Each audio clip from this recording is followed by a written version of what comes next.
eu sou analista profissional de investimentos, CNPI, que é a certificação necessária para poder fazer recomendações de investimento, né, e assessoria no mercado financeiro. Eu tenho formação em engenharia eletrônica e em bacharel em direito. Primeira faculdade eu fiz na USP, lá em São Carlos, e depois eu fiz aqui na Federal Unirio, no Rio de Janeiro, porque eu sou auditor fiscal da Receita Estadual do Rio de Janeiro.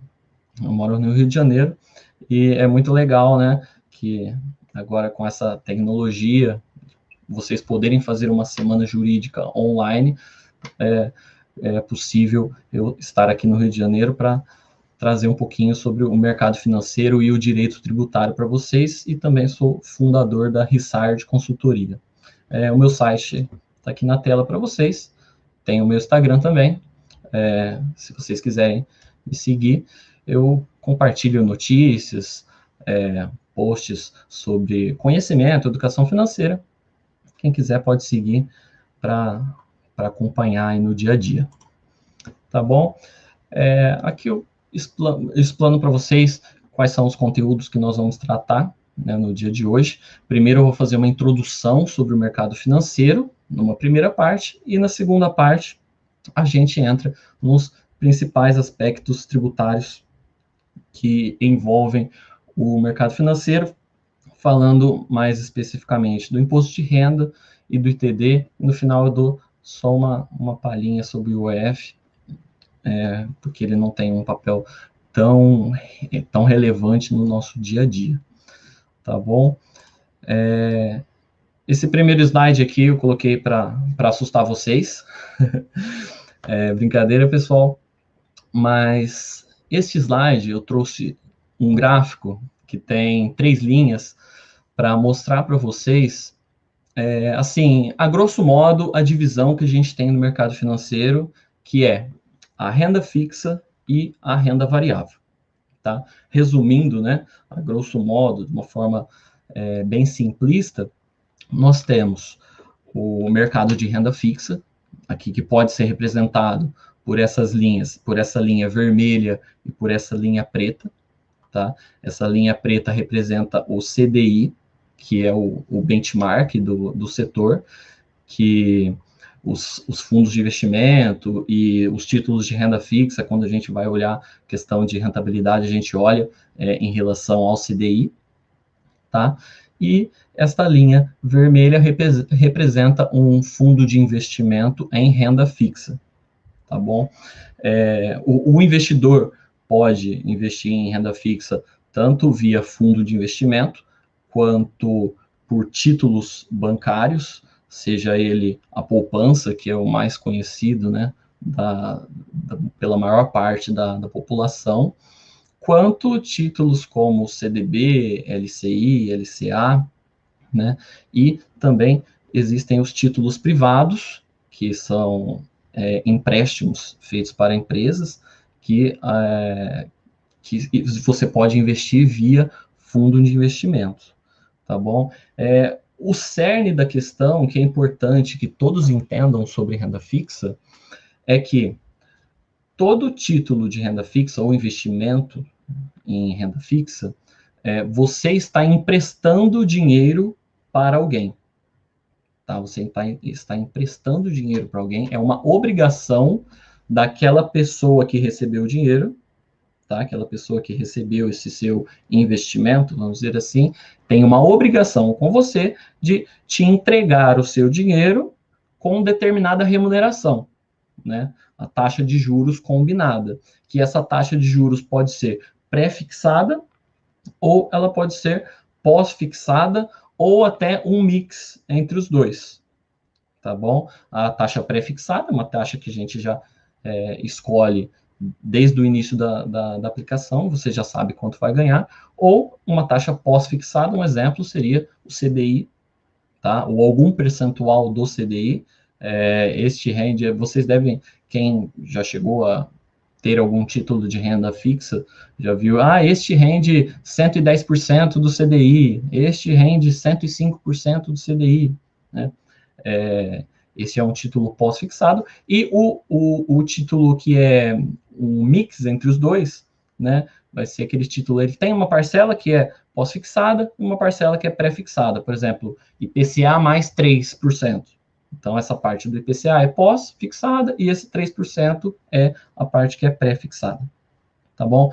Então, esse seria o mundo do investimento em renda fixa, tá bom? Agora, esta linha azul aqui já representa um fundo de investimento que tem parcela da sua carteira em renda variável. O que é renda variável? É o investimento em bolsa, tá? Que oscila todo dia durante os pregões, tá bom? Por isso, né, se você olhar esse gráfico, ele tem altos e baixos toda hora, ele é um sobe e desce, um sobe e desce.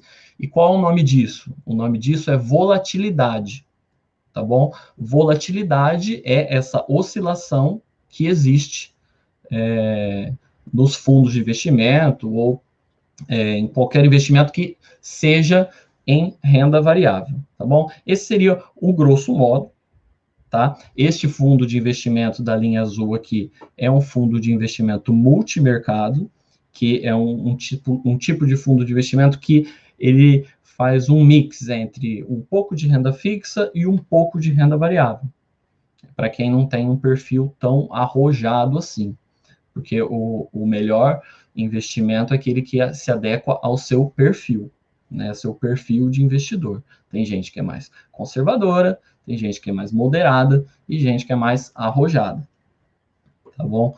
No próximo slide, eu acrescento, é a mesma figura, tá, que a gente tem aqui na tela, só que eu acrescentei o fundo de investimento, que é essa linha em verde, tá bom? E também o Ibovespa, que é essa linha preta aqui, tá? Este fundo de investimento aqui da linha verde, ele é um fundo de investimento que investe a maior parte da carteira, quase a totalidade, em renda variável, em ações, tudo bem? Por isso que a gente percebe que ele tem uma maior volatilidade. O que é volatilidade? É essa oscilação aqui que ocorre no dia a dia, tá? Enquanto que essa linha preta é o Ibovespa, que vocês já devem ter ouvido falar, passar lá na televisão, no jornal. O índice Ibovespa hoje fechou em alta de 2%. Hoje o índice Ibovespa, na época da pandemia, né? Assim, nós ainda vivemos na pandemia, mas no mês de março, que teve aquele caos no mercado, que gerou medo em todo mundo, hoje o Ibovespa caiu 10%, hoje o Ibovespa caiu 15%, né? É esta linha preta aqui, o que é o índice Ibovespa? Nada mais é do que uma cesta teórica de ações, tá? Das ações mais negociadas na Bolsa de Valores brasileira, e este índice representa como aquelas ações se comportaram ao longo do tempo, tá bom? Então, se você for lá na sua corretora e adquirir todas as ações que tem no índice Bovespa naqueles percentuais, a sua carteira vai se comportar conforme essa linha preta aqui, tá bom? Vejam a diferença entre a linha azul, tá? Que é um fundo multimercado, que ele aloca uma parcela em renda variável e outra parcela em renda fixa, e comparando com um título de renda fixa puro, que seria essa linha vermelha aqui. Essa linha vermelha aqui, ela está representando 106% do CDI, tá? Que foi um fundo que eu acrescentei aqui. Qual que é o intuito de eu trazer esta figura para vocês? Para mostrar que existem, assim, basicamente dois mercados, né? Que é o de renda fixa e de renda variável, e a gente pode fazer também mix, né? Entre esses dois, tá? E essa figura da volatilidade, tá bom? E fundos que têm uma maior volatilidade, eles são melhores para investidores que tenham um perfil mais arrojado, né? E também para um longo prazo. E a questão do perfil de investidor também está intimamente ligada ao seu conhecimento do mercado financeiro. Quem investe na educação financeira e começa a entender um pouco mais sobre assuntos relacionados a esse tema, começa a talvez mudar de perfil, tá bom? Isso é o que normalmente acontece. Nessa figura aqui, eu trouxe um fundo de investimento que era gerido pelo Peter Lynch. Peter Lynch, ele é um dos maiores investidores da história, tá, no mercado financeiro, comparável a Warren Buffett, Joe Glimmet, uma pessoa que todo analista que entra no mercado respeita e tenta aprender com eles. Tá bom? Ele geria esse fundo lá nos Estados Unidos do ano de 1977 até 1990. Neste período, ele conseguiu entregar de rentabilidade para os seus cotistas, né, em 13 anos, 270%. Tá bom? Então, quem investiu com ele só fez um aporte único, lá em 1977, de $10 mil, após 13 anos, em 1990, estava lá com $37 mil. Tá bom? Só que, sabe o que aconteceu com a média dos investidores que investiram neste fundo do Peter Lynch? A média dos investidores perdeu 57% do patrimônio. Nossa, Gustavo, mas como isso aconteceu? Esse fundo parece maravilhoso olhando esse gráfico. Agora você olha essas bolinhas verdes e essas bolinhas vermelhas aqui. Os leigos normalmente compram nestas bolinhas verdes e normalmente vendem nestas bolinhas vermelhas. Quem fez o aporte único lá em 1977 e nunca mais olhou, esqueceu que tinha aquilo, depois de 13 anos, estava com um investimento que rendeu 270%. Só que, por incrível que pareça, não é uma minoria que age dessa forma, comprando nos pontos verdes e vendendo, resgatando dos fundos, né, nos pontos vermelhos. Poderia ser coisa de 5%, 10% dos investidores, né, mas não.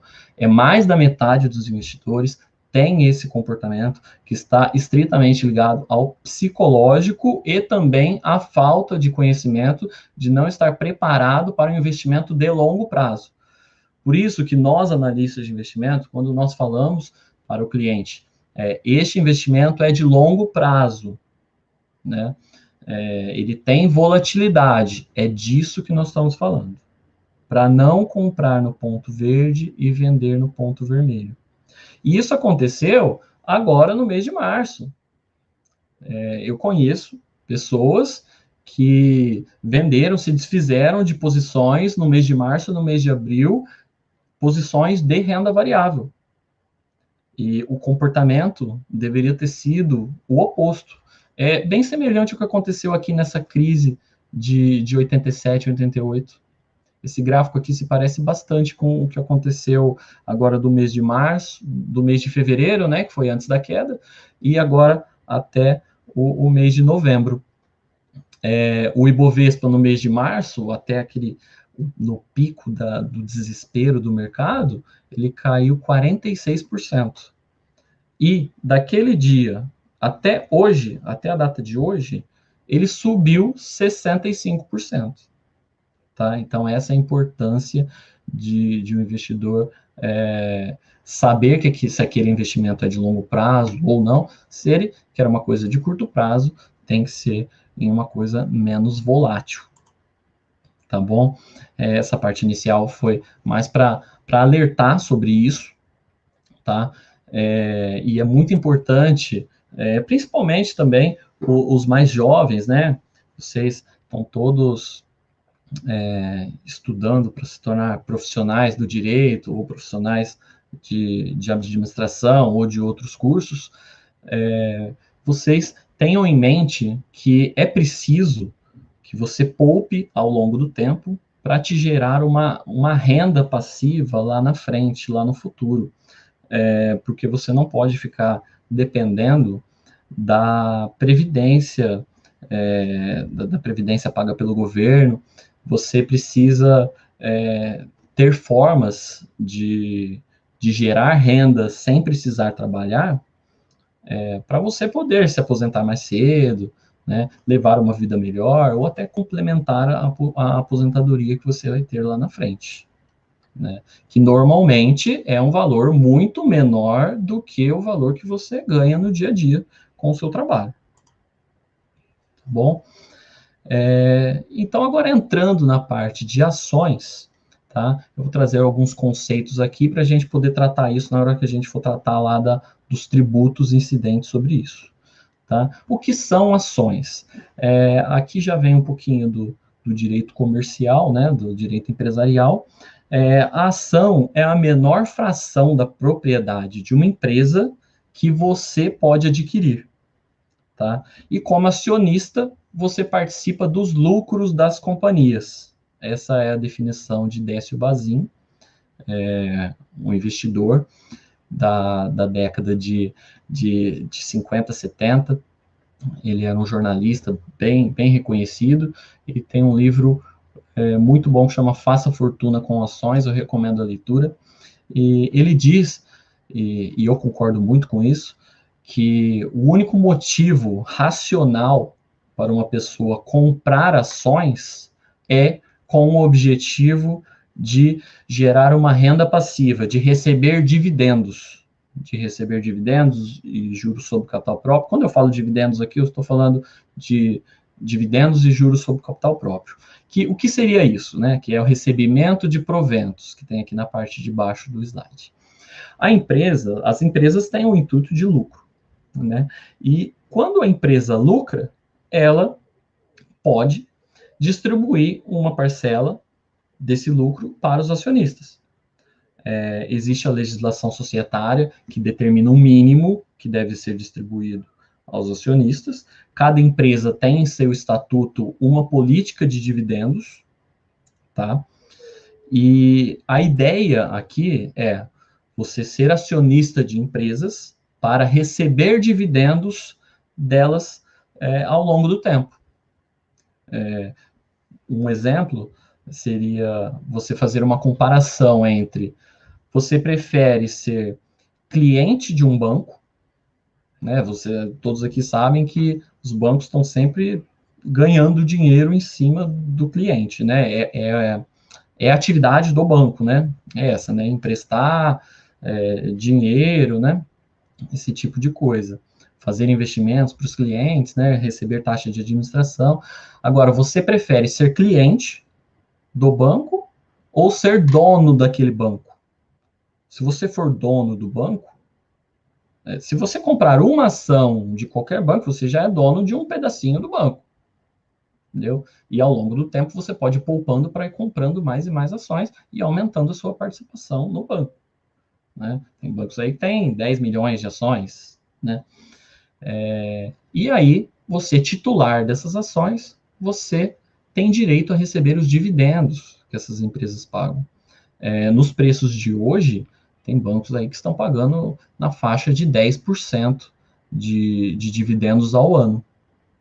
Tá? Então, assim, em 10 anos já se pagou o seu investimento. Tá? Mas isso não é recomendação de compra, é só um exemplo para a parte didática e para vocês. Tá? Esse outro slide é para demonstrar também que as ações na Bolsa nada mais são do que empresas. Tem muita gente que esquece disso e mesmo sem conhecimento, tenta se aventurar de abrir conta numa corretora, comprar uma ação ou outra sem estar sabendo o que está fazendo. Tem gente que acha que é só um papel, que tem aquele gráfico, né, na telinha do computador, que fica o preço oscilando para cima e para baixo, para cima e para baixo. Uma ação é uma empresa, é um pedacinho de uma empresa, né, que é o que eu venho falando nos últimos 5 minutos aí. Então, se você fosse fazer um investimento em uma empresa, vamos supor que você fosse comprar o café da esquina da sua rua, aí, no seu bairro. O que você ia olhar para comprar essa empresa? Você iria olhar o faturamento, você iria olhar o lucro daquela empresa, não iria? Se você fosse tomar uma decisão racional. Você olharia a carteira de clientes daquela empresa, você olharia qual é a possibilidade de crescimento, né, daquela empresa, e tudo isso é preciso que seja feito para você investir na bolsa para comprar determinada ação. Tem muita gente que se esquece disso, se esquece que ações são empresas, tá? Agora eu vou trazer para vocês uma comparação entre duas formas de abordagem do mercado financeiro, tá? Que é a análise fundamentalista e a análise técnica, tá? Esse pensamento de sócio da empresa está mais ligado à análise fundamentalista, que também é chamado de value investing, tá? Ou investimento em valor. Os precursores da análise fundamentalista são Benjamin Graham, tem um livro excelente, até que eu coloquei no final da apresentação, para quem quiser se aprofundar. Warren Buffett, que é o terceiro homem mais rico do mundo. O Peter Lynch, que a gente já falou dele, Joel Glimt também, que é muito famoso. E aqui no Brasil, Décio Vazin e Luiz Barsi Filho. Luiz Barsi Filho é o maior investidor pessoa física na Bolsa de Valores brasileira. Tá? E este investimento em valor, o que significa? Significa ou o investidor ou o analista de investimentos estimar qual é o valor que a gente acha que aquela empresa realmente vale. Né? E como que a gente faz isso? A gente olha a expectativa de lucros futuros da empresa, a expectativa futura de fluxo de caixa, e a gente chega num valor que é o valor que a gente estima que aquela empresa realmente vale. E a gente compara isso com o preço de mercado daquela ação. Se aquela ação está sendo negociada a um preço mais barato do que a gente acha que realmente vale, pode ser uma oportunidade de investimento. Existem diversos outros fatores, né, que entram, como o setor que está inserido, né, o momento econômico que nós estamos vivendo, além de diversos outros fatores que a gente olha a fundo na empresa, tá? E essa é a análise, é uma ideia da análise fundamentalista, tá? E aqui fazendo uma comparação com a análise técnica, que é também conhecida como análise gráfica. A análise técnica e gráfica, ela está mais preocupada, tem um foco em tentar se aproveitar de movimentos nos preços das cotações das empresas, tá? Então, ela tem um foco aí de curto prazo, tá?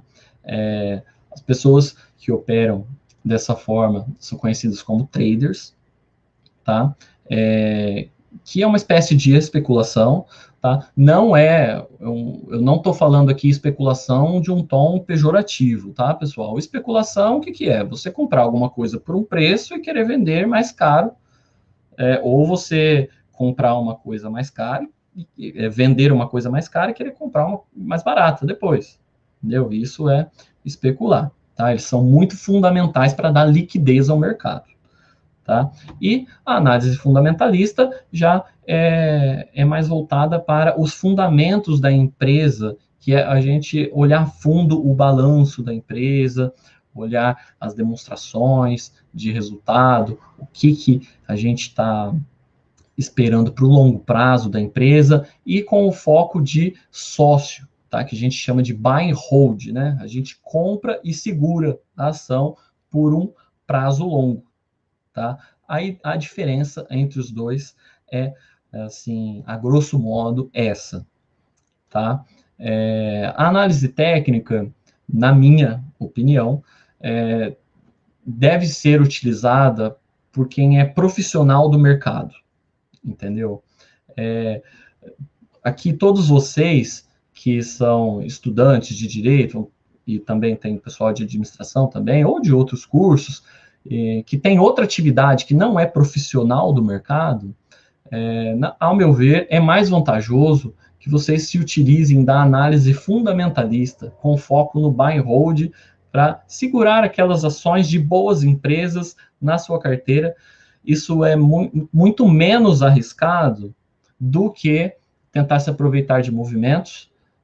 Talvez, tem gente até que acaba entrando em empresa ruim, aí acaba perdendo dinheiro. Assim, a análise técnica é melhor para quem é profissional da área, quem fica ali vai usar aquilo como profissão, né? Fica o pregão inteiro ali na telinha do computador, acompanhando, mais voltado para esse tipo de pessoa. Tá? A análise fundamentalista já dá para a gente expandir aí para a população em geral. Tá bom? Essa seria uma diferenciação. E aqui eu trouxe alguns pontos que são os pontos necessários para que sejam, esses requisitos devem ser atingidos para que a pessoa invista em ações. Se eles não forem atingidos, a chance de você perder dinheiro é muito grande, tá? Primeiro é o foco no longo prazo, tá bom? Longo prazo não é 1 ano ou 2, não, tá, gente? É acima de 5 anos, tá? Tem que ter controle emocional, porque a falta de controle emocional leva a gente àquele gráfico que eu mostrei, os pontos verdes e os vermelhos. O emocional leva você a comprar no ponto verde e vender no ponto vermelho. O ser humano tem isso entranhado no cérebro. E é preciso um sangue frio para a gente fazer as compras nos melhores momentos. Dizia o Warren Buffett, tem uma frase nesse sentido, que é de compre ao som dos canhões e venda aos sons dos violinos. Tá? Já deu para entender que o momento de você comprar é aquele momento que está todo mundo em pânico. Por exemplo, nesse ano foi uma ótima oportunidade, né, no meio de março, abril. Já quem fez aportes naquele momento acabou tendo uma rentabilidade muito boa até agora. Disciplina é muito importante, está bem ligado, né, a esse controle emocional, e também, principalmente, fazer novos aportes ao longo do tempo, é muito importante, né, economizar ao longo do tempo, para gerar essa renda lá na frente, e suportar a volatilidade, que é aquela oscilação. Se você não suporta que o seu patrimônio oscile para cima e para baixo, o mercado de ações não é para você, tá? E você vai suportar a volatilidade conforme você tiver um melhor conhecimento do mercado. Por isso que, antes de investir, é muito importante, faça um curso, aprenda um pouco melhor sobre aquilo, né? Contrate alguma casa de análise, algum analista, alguém que te ajude, ou você aprenda, né, realmente a fazer uma análise fundamentalista. Tá? E entender a diferença entre preço e valor. Né? Preço é o que você paga e valor é aquilo que você leva. Né? Tem empresas na bolsa que estão sendo negociadas por metade do valor patrimonial da empresa. Tá? Tem uma empresa, não vou falar qual é, mas ela foi até muito comentada aí no Twitter esses tempos, mas se a empresa parar hoje e ela vender todos os ativos que ela tem, todos os prédios que ela tem e equipamentos do ativo, esse valor que ela entregaria aos acionistas, né, seria o dobro do valor que ela está sendo negociada no mercado hoje. Tá? Tem empresas que estão sendo negociadas pelo valor que ela tem em caixa. Oportunidades existem. E empresas que também estão negociadas a um preço muito alto também existe. Tá? Agora, fazer uma comparação para vocês entre o investimento em ações e fundos de investimento, tá? A diferença de você se expor à renda variável utilizando um ou outro, e nesse slide eu trouxe os pontos positivos dos fundos de investimento. O primeiro deles é a gestão especializada, que você não vai precisar se envolver com aquilo. Há profissionais nos fundos de investimento dedicados a isso no dia a dia para você. Isso gera uma despreocupação, né, para o investidor. E, além disso, é possível montar uma carteira com fundos descorrelacionados que proporcione uma rentabilidade maior com um menor risco, tá? Risco está ali ligado à volatilidade, uma das vertentes do risco, tá? A gente consegue, né, colocando fundos descorrelacionados, reduzir risco e aumentar retorno, tá? Isso está ligado com teoria do portfólio, é um tema que daria para a gente ficar uma noite inteira discutindo sobre isso, mas, assim, a diversificação, ela traz benefícios para o investidor e a gente consegue fazer isso via fundos de investimento também, tá? E a escolha de fundos é muito importante que seja utilizada o tripé de gestão, uma gestão muito boa, que utilize uma estratégia condizente com o seu objetivo e rentabilidade. Tá? Uma pessoa não deve entrar num fundo de investimento só olhando rentabilidade. Provavelmente você vai entrar naqueles pontinhos verdes, tá? Que eu mostrei no começo da apresentação. Agora, pontos negativos que nós temos. A área de risco e compliance dos fundos exige um stop loss e, por exemplo, o investidor fundamentalista ele não tem isso. O que é o stop loss? A ação caiu, bateu determinado preço, é obrigado a vender. Tá? Isso pode ocasionar vendas em momentos não oportunos, tá bom? É claro que os fundos têm uma equipe de gestão para tomar as melhores decisões, né, nesses termos, mas no investimento puro em ações, você mantém sua participação na empresa sem problema algum e até compra mais, né, no momento de queda, que é o mais indicado. Tá? O efeito da taxa de administração no longo prazo, porque os fundos de investimento eles têm taxa de administração, e no longo prazo isso acaba agindo contra você, né? Tem um efeito aí dos juros compostos que acaba tirando um pouquinho da sua rentabilidade. Se não for uma taxa muito elevada, né, pode valer a pena para o investidor. Tem o Come Cotas nos fundos multimercados. O que é o Come Cotas? O Come Cotas é uma antecipação de imposto de renda que ocorre nos meses de maio e novembro. Tá? Nesses meses, há uma antecipação de imposto de renda e quando você fizer o resgate, vai ser cobrada a diferença, tá? Pela corretora. A gente vai falar um pouquinho mais a fundo sobre o imposto de renda mais à frente, tá? E não há o pagamento de dividendos. Fundos de investimento não pagam dividendos. Ações pagam dividendos. O que acontece? Mas, Gustavo, as empresas que o fundo investe não pagam dividendos? Sim, elas pagam. Só que o fundo que recebe esses dividendos e o fundo reinveste esses valores. Tá bom? Esse valor não entra na sua conta diretamente. Se você quiser viver de renda, né, com o patrimônio que você atingiu, com fundos de investimento, você vai ter que ficar fazendo resgate. Em dividendos, você já vai recebendo esse dinheiro na sua conta. Correto? Aqui eu coloquei uma diferença entre fundos multimercado e fundos de ações. A grosso modo, pessoal, se vocês lembrarem do primeiro e segundo slide, que eu trouxe aqueles gráficos, a gente tem fundos de renda fixa, que são aqueles mais planos, assim, né? Tem uma curva mais suave. Tem fundos de investimento, de multimercado, que seria um meio termo entre os fundos de renda fixa e os fundos de ações. Os fundos de ações são mais arrojados, eles são obrigados a ter pelo menos 67% do patrimônio em ações. Tá? Já o multimercado tem a liberdade do gestor de alocação nos diversos mercados.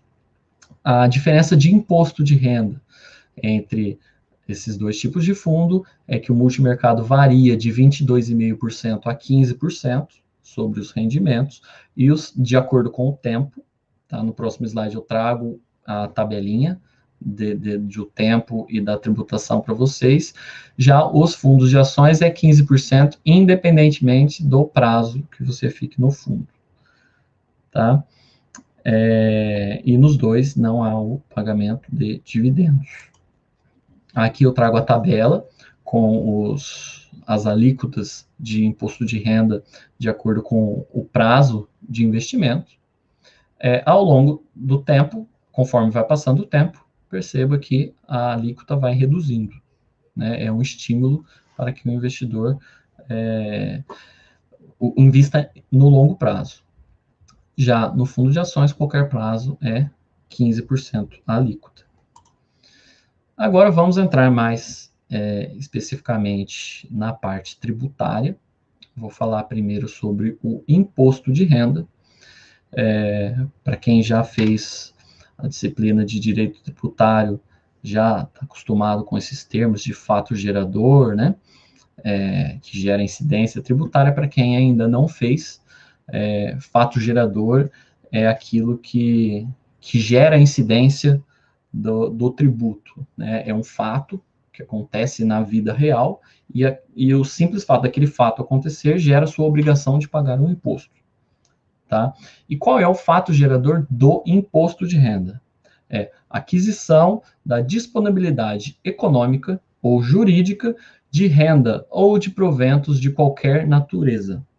Ou seja, receber renda, obter renda, tá bom? Se você ganhou dinheiro, em outras palavras, tem que pagar imposto de renda.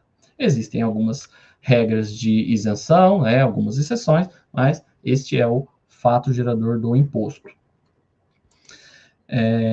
Agora, no mercado financeiro, o que a gente tem de diferença para quem investe em fundos de investimento e quem investe em ações, diretamente comprando a ação da empresa? Nos fundos de investimento, o imposto de renda é retido na fonte. Então, quando você vai fazer algum resgate na corretora ou no seu banco, eles já próprios fazem já o cálculo do imposto, fazem a retenção e o investidor não precisa fazer nada, tá? O dinheiro já cai na sua conta líquido de imposto. Esse investimento já foi tributado, ele é retido na fonte. Já em ações, o próprio investidor é responsável pela apuração e pelo pagamento do imposto de renda, tá bom? Então, ele tem que aprender a fazer isso, ou ele vai ter que contratar alguém que o faça para eles. Tá? Esta é uma demanda que vem surgindo para os escritórios de advocacia. Nas consultorias financeiras, né, que eu tenho a minha consultoria de investimento, a gente recebe alguns advogados perguntando como que é essa relação tributária com investimento para pessoa jurídica ou para pessoa física, né, principalmente para pessoa jurídica e juntamente com contadores, né, para fazer a apuração do imposto de renda de quem faz o investimento em ações. Como nos últimos anos não havia, né, assim, essa demanda por esse mercado, agora acabou surgindo essa necessidade de se aprofundar um pouco mais, né, no mercado financeiro e conhecer. Para você entender a tributação do mercado financeiro, pelo menos um pouquinho de mercado financeiro, você tem que entender. Tá? O meu objetivo aqui é trazer este conhecimento básico para vocês. Tá? Estas duas instruções normativas da Receita Federal tratam sobre o tema. A instrução número 1585 de 2015 é a mais detalhada, a fundo, no mercado financeiro. Tá? E a instrução número 1500 de 2014 é um pouco mais genérica em relação a isso. Tá? Agora, entrando mais especificamente em ações. Em ações, existem dois tipos de operação. A pessoa que compra e vende no mesmo dia, que é o day trade, tá? Aqui do lado direito da tela. E quem compra e vende em dias diferentes. Isso é chamado, para a Receita Federal, de operações comuns, tá? A alíquota de imposto de renda para operações comuns é de 15% e para day trade é de 20%, tá? Para vendas de até 20 mil reais por mês, há isenção de imposto de renda para operações comuns, tá? Então, vamos supor que você tenha lá 18 mil reais em ações do Itaú e você resolveu vendê-las. E você as comprou por 9 mil reais, vamos supor. Você teve 9 mil de lucro, né? Se não houvesse essa isenção, você pagaria imposto sobre esse lucro. Pagaria os 15% sobre esse lucro. Mas vendas de até 20 mil, mas aí é no mesmo mês. Se você fizer essa venda de 18 mil reais, né, o valor total das ações, você vai estar isento, desde que você não venda mais que 20 mil naquele mês. Então, você pode só vender mais 2 mil, se você quiser aproveitar a isenção. Se você passar dos 20 mil, você tem que pagar os 15% sobre todo o lucro. Tá bom? Já no day trade, não há isenção. Essa isenção é somente para operações comuns. O imposto de renda retido na fonte é de 0,005 em operações comuns e em day trade é de 1%. O que é isso? Isso é o chamado dedo duro. Esse dedo duro, o que é? É um imposto retido na fonte pela corretora, que ela envia esses dados para a Receita Federal, e aí a Receita Federal consegue saber se você fez operações acima de 20 mil reais no mês ou não, né? Porque se você fizer a conta, 20 mil reais vezes esse percentual aqui vai dar R$1, tá? Então, se o imposto de renda retido na fonte for de R$1 ou mais, aquele indivíduo tem que pagar imposto de renda sobre operações comuns. Aí a Receita Federal vai olhar lá na sua declaração de imposto de renda se você fez a sua declaração naquele mês das operações que você fez. Se você não fez, você deve ir para a malha fina, né, e vai ter problemas com o fisco. E já na questão do day trade, o imposto retido na fonte é de 1%. Tá bom? Aqui não tem escapatória, qualquer operação tem que pagar um imposto. Tá bom? A apuração é mensal. Todo mês você tem que fazer, se você realizar vendas, né? Todo mês que você realizar vendas, você vai ter que fazer a apuração do imposto, se elas forem superiores a 20 mil em operações comuns ou, em qualquer caso, no day trade. O prazo para pagamento é o último dia útil do mês subsequente ao da apuração. Tá? Então, se você realizar a operação hoje, né, no mês de novembro, então você tem até o último dia útil de dezembro para pagar este imposto para a Receita Federal, para emitir a DARF, você mesmo que tem que fazer, ou contratar algum contador ou algum escritório de direito que faça essa questão tributária, essa apuração, né, para estar quite com o fisco. A questão da isenção dos 20 mil reais no mês, ela está prevista no artigo 59 da Instrução Normativa 1585 de 2015. É esse inciso 1 aqui, tá, que trata da isenção do que não exceder até 20 mil, e também tem uma isenção de até 20 mil nas operações com ouro, tal, que eu não estou tratando aqui nessa apresentação de ouro, que é um derivativo também. E tem esse inciso 3 aqui, que são com ações de pequenas e médias empresas, a que se refere o artigo 66 dessa instrução normativa. Tá? Eu vou abrir no próximo slide esse artigo 66 para a gente olhar. Só que um ponto relevante, que é para eu falar nesse slide para vocês, nossa, Gustavo, a norma de isenção está prevista em instrução normativa da Receita Federal? Não, esta isenção está prevista na lei do imposto de renda. Aqui eu trouxe para vocês o detalhamento desta isenção. Vocês vão lembrar lá da aula de direito tributário o princípio da legalidade. né, ou quem ainda vai fazer, existe o princípio da legalidade, que toda norma de isenção ou de redução de imposto tem que estar prevista em lei. E há previsão em lei, e aqui eu trouxe para vocês o detalhamento na instrução normativa da Receita Federal. Tá? Agora vamos ver como é essa isenção do inciso 3, que é uma outra isenção além daquela isenção dos 20 mil. Tá?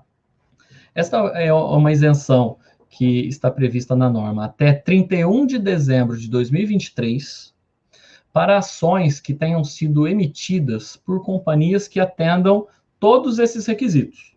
Tá? Ela tem que estar listada no novo mercado.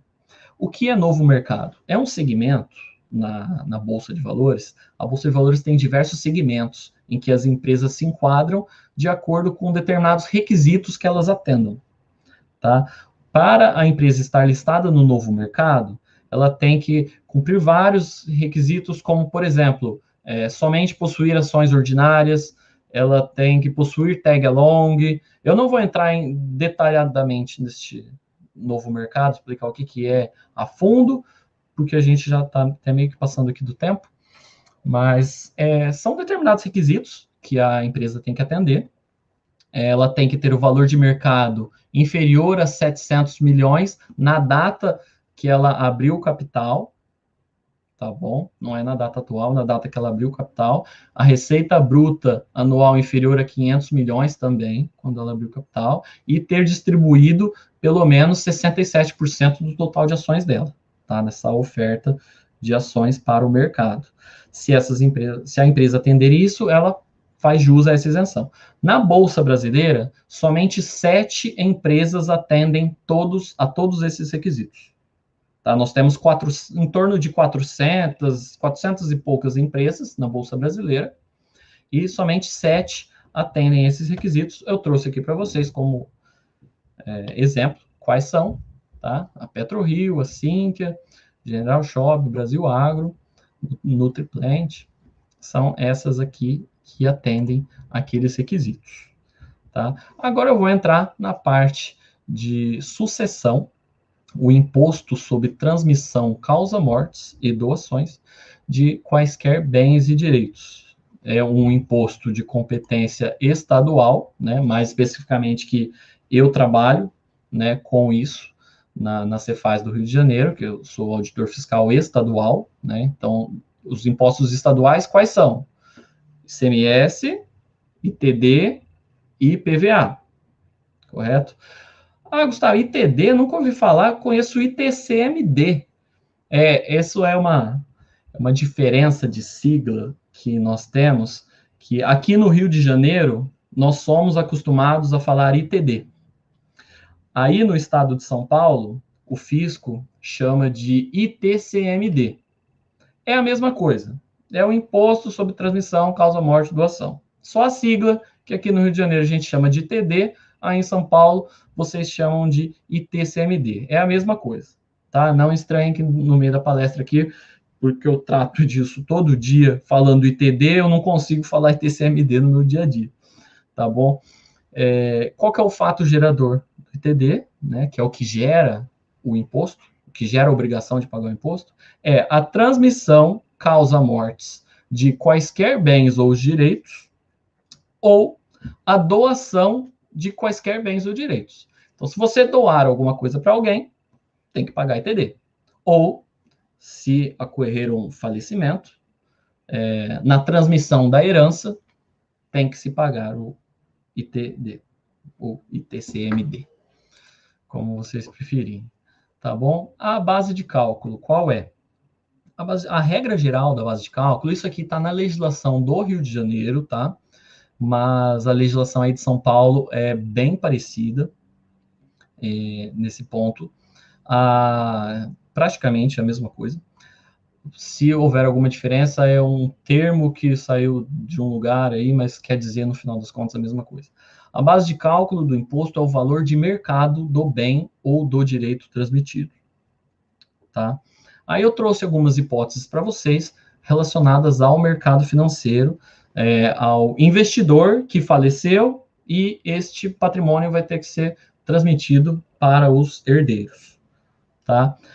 Saldo em conta corrente ou aplicação financeira, inclusive na forma de cotas de fundo de investimento. Então, se você tem algum fundo de investimento na carteira, essa é a hipótese, tá?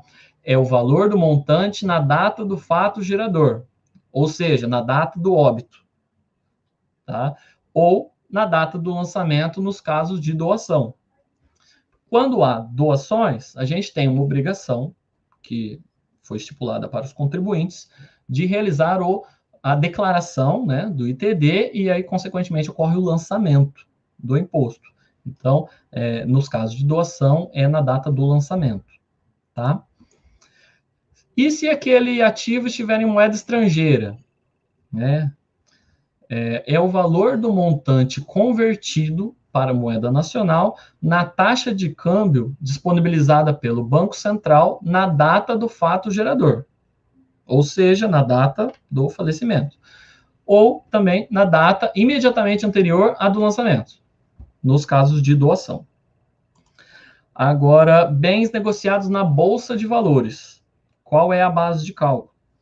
É a cotação média do pregão realizado na data do fato gerador, a data do óbito. Então, você tem que pegar qual a cotação média na data que o falecido morreu, que o investidor morreu, e para poder calcular o ITD.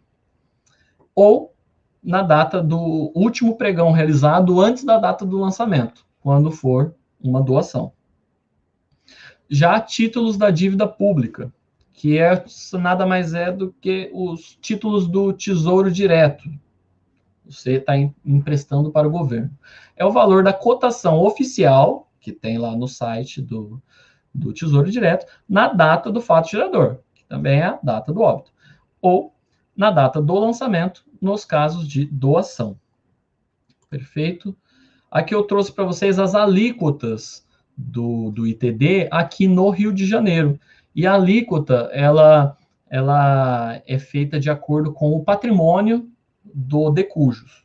Para quem não está acostumado com o termo, decujus é o falecido, tá? Os bens do falecido formam o espólio, que era o patrimônio do decujus. Decujus é a pessoa que faleceu. Aí, até determinado valor, vai subindo a alíquota, conforme vai subindo o patrimônio. Para quem tem patrimônio acima de 1.422.000, vai tributar a 8%.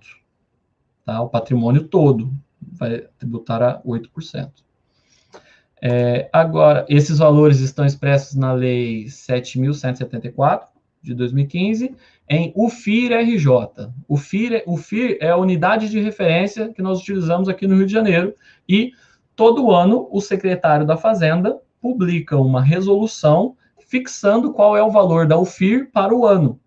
Normalmente, ele atualiza pela inflação. Ele pega a UFIR do ano anterior, atualiza a inflação e publica uma resolução com o valor da UFIR. Com os valores da UFIR de 2020, os valores atuais, nós temos essa tabelinha que está aqui na tela.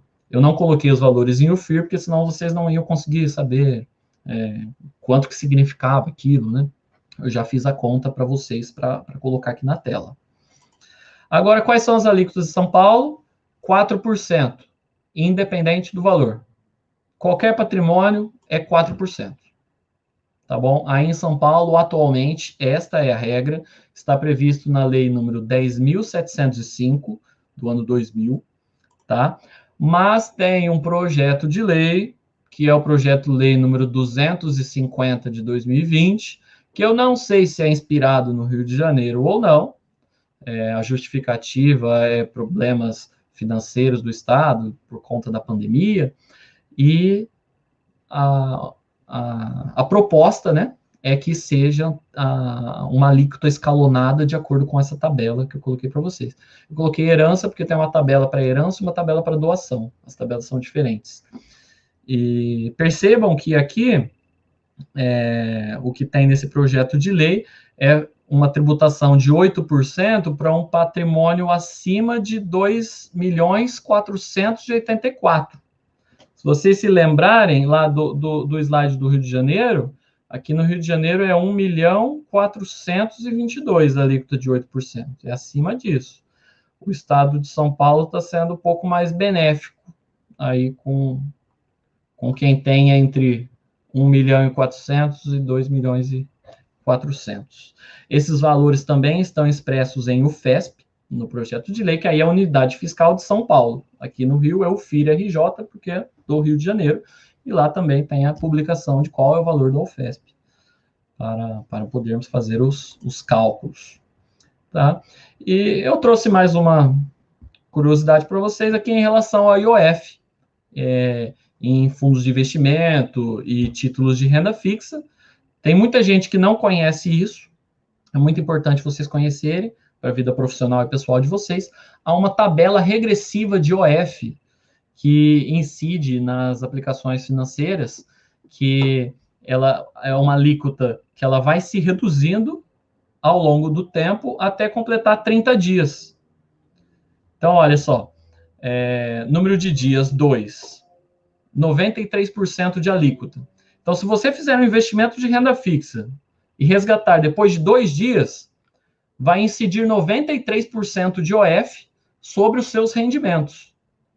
Ou seja, você não vai receber praticamente nada, você vai ficar só com 7% do que rendeu. Então, é uma medida do governo para evitar investimentos em renda fixa em um período menor de 30 dias. Tá? Então, para um investimento fazer sentido, né, tem que esperar aí os 30 dias para zerar o IOF. Tá bom? Essa alíquota vai diminuindo com o passar do tempo até chegar em 0% quando completar os 30 dias. Agora, aqui no final da apresentação, eu trouxe alguns livros para vocês, para quem quiser se aprofundar mais sobre o assunto. O livro do Décio Bazin, de capa amarela, Faça Fortuna com Ações, é um livro bem didático, e escrito por um brasileiro, né? É bom a gente prestigiar o que a gente tem de bom aqui no Brasil. E esses outros 2 livros são estrangeiros, mas traduzidos para o português. O Investidor Inteligente, de Benjamin Graham, é um livro escrito na década de 50, tá? Tem uma edição atualizada, que tem alguns comentários recentes, mas é considerado pela maioria dos investidores, grandes investidores e analistas de investimento, como a Bíblia dos investimentos.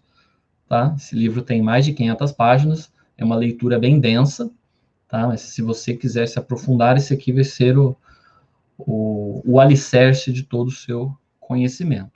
Ele tem uma leitura um pouquinho difícil, mas é o principal livro. Agora, tem um outro livro que é um pouco mais simples de se ler, tá? E um pouco mais curto também, que se chama O Jeito Warren Buffett de Investir. Tá bom? É uma tradução também, bem bacana, mostra como Warren Buffett investe. Pelo menos um pouquinho, né? Mas dá para a gente entender qual é a lógica.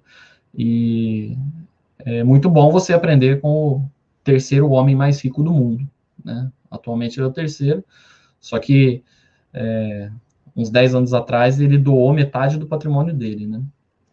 Então, se ele não tivesse feito essa doação, eu acho que provavelmente ele ia ser o primeiro. Aí nossa apresentação se encerra aqui. Eu espero que tenha conseguido trazer um pouco de conhecimento para vocês, né? Ajudar vocês a conhecimentos financeiros e na área do direito tributário. Eu deixo o meu site aqui para vocês, para quem quiser conhecer. E esses slides eu coloquei no meu site, tá? Tá disponível lá para vocês. Basta acessar o site, clicar na aba Conteúdo, e aí tá um primeiro post lá que eu coloquei esses slides. Quem quiser baixar, pode baixar para dar uma olhada. E tem o meu Instagram aqui, quem quiser seguir vai acompanhar notícias aí do mercado e postagens relativas à educação financeira.